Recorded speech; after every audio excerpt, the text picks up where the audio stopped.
বন্ধুরা সকলে কেমন আছেন? ইউটিউব টিপস এন্ড মোটিভেশন ভিডিওর পক্ষ থেকে সকলকে জানাচ্ছি অনেক অনেক শুভেচ্ছা এবং অভিনন্দন। তো অনেকে যারা বলে থাকেন যে ভাইয়া আপনার ইউটিউব চ্যানেলে ভিউ নাই, সাবস্ক্রাইব নাই, আপনি কিভাবে মোটিভেশন দিবেন বা আপনি কিভাবে উম, অন্যকে মোটিভেশন দেন?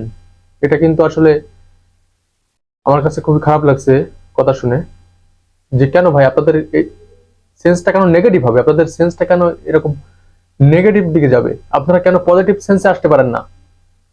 হ্যাঁ, আপনি এক সময় যখন আপনার চ্যানেল খুলছেন তখন আপনার ভিউ ছিল না, তখন আপনার সাবস্ক্রাইব ছিল না। প্রথম যখন আপনি চ্যানেল চালু করছেন তখন আপনার ভিউ না আসাটাই স্বাভাবিক, আপনার সাবস্ক্রাইব কম থাকা স্বাভাবিক। কিন্তু আস্তে আস্তে আপনার গ্রাজুয়ালি আপনার সাবস্ক্রাইব ভিউ সংখ্যা বাড়বে, ইউটিউব আপনাকে ইমপ্রেশন দিবে, তখন আপনার সাবস্ক্রাইব সংখ্যা, ইউটিউব ভিউ সংখ্যা খুবই দ্রুত গতিতে বাড়বে। কিন্তু আপনি এই যে নেগেটিভ মন্তব্য করেন, এই কারণে কিন্তু আপনি পিছিয়ে যাবেন। আপনার যে নেগেটিভ সেন্স, আপনি কেন পজিটিভ সেন্সে আসতে পারেন না? আপনি কেন একজনকে আরো বেশি অনুপ্রেরণা দিতে পারেন না? আপনি কেন একজনকে বেশি মোটিভেট করতে পারেন না? আপনি একজনকে কেন পিছিয়ে দেন? আপনার যে নেগেটিভ সেন্সটা, এই নেগেটিভ সেন্সের কারণে কিন্তু আপনি পিছিয়ে যাবেন ইউটিউব থেকে। সব দিক থেকে পজিটিভ সেন্স চেষ্টা করবেন, সবসময় পজিটিভ ভাবে ভাবার চেষ্টা করবেন, পজিটিভলি সবাইকে মোটিভেট করার চেষ্টা করবেন। তাহলে আপনি নিজেও এগিয়ে যেতে পারবেন, অন্যকেও এগিয়ে দিতে পারবেন। তা নাহলে কিন্তু সম্ভব না। ইউটিউব প্ল্যাটফর্মটা অনেক কঠিন।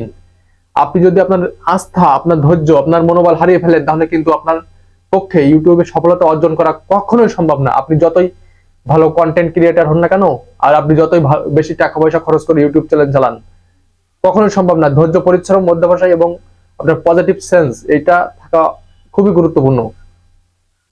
সুতরাং এভাবে মানুষকে মনোবল ভেঙে দিয়ে মানুষের আহ, সামনে চলার পথে বাধা সৃষ্টি করে আপনি কিন্তু নিজেকেও আপনার মনোবল ভেঙে দিচ্ছেন এবং আপনার নিজের চলার পথে বাধা সৃষ্টি করছেন। এটা আপনাকে মনে রাখতে হবে। তো আপনারা যারা ইউটিউব চ্যানেল চালাচ্ছেন, অবশ্যই আপনাদেরও ভিউ আছে। আমার চ্যানেলে নতুন চ্যানেল, এটা নতুন চ্যানেল খুলছি, ইউটিউব টিপস এবং মোটিভেশন ভিডিও। এখানে কিন্তু সাবস্ক্রাইব সংখ্যা খুবই কম। সাবস্ক্রাইব অনুযায়ী কিন্তু আমার যদি 5 জন সাবস্ক্রাইব থাকে, তাহলে কিন্তু আমার ভিউ কিন্তু 5টার উপরে বেশি যাওয়ার কথা না। ইউটিউব যদি আমাকে ইমপ্রেশন না দেয়, তাহলে কিন্তু ভিউ কিন্তু বাড়বে না। আর ইউটিউব কখনো ইমপ্রেশন দেয়? ইউটিউবে ইমপ্রেশন দিতে সময় লাগে। ইউটিউব কিন্তু দেখে একটা চ্যানেল নতুন চালু করলে চ্যানেলটা কোন দিকে যাচ্ছে বা চ্যানেলটা কি চাচ্ছে, চ্যানেলটা কাদেরকে, দর্শক কারা, এবং এগুলো কিন্তু ইউটিউব বিচার করে। ইউটিউবের রোবট, স্বয়ংক্রিয় রোবট কিন্তু এগুলো পর্যালোচনা করে তারপরে ইউটিউবে ভিডিও ইমপ্রেশন দিয়ে থাকে। তো আপনারা যারা এই নেগেটিভ সেন্সে আছেন এখনো, তারা নেগেটিভ সেন্স থেকে বেরিয়ে আসুন। আপনাদের এই নেগেটিভ সেন্স দূর করতে হবে আপনারা যদি ভালো সফলতা অর্জন করতে চান। তা নাহলে কিন্তু আপনাদের পক্ষে সম্ভব না। অবশ্যই আপনারা পারবেন, অবশ্যই আমি পারবো, অবশ্য সবাই পারবে ইউটিউব থেকে সফলতা অর্জন করতে, ধৈর্য, পরিশ্রম, অধ্যবসায় থাকলে।